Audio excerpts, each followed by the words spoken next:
જય માતાજી. તો કેમ છો બધા? મજામાં? તો મિત્રો આપણે આવી ગયા છે ડીસા. તો હાલે ગણેશ ચતુર્થી છે, તો અહીંયા બહુ બધી ગણપતિની મૂર્તિઓ અહીંયા બનાવવામાં મળે છે. તો આપણે ત્યાં આવી ગયા છે અને હરેક મૂર્તિ કાચી માટીની જ છે.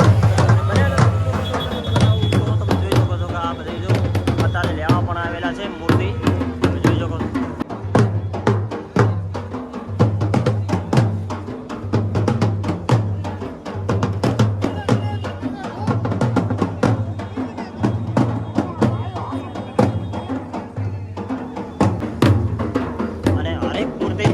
કાચી માટીની જ છે.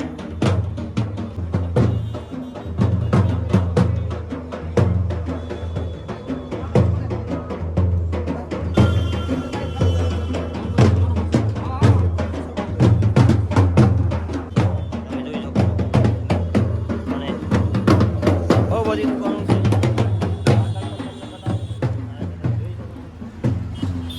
આ જો અહીંયા પણ છે.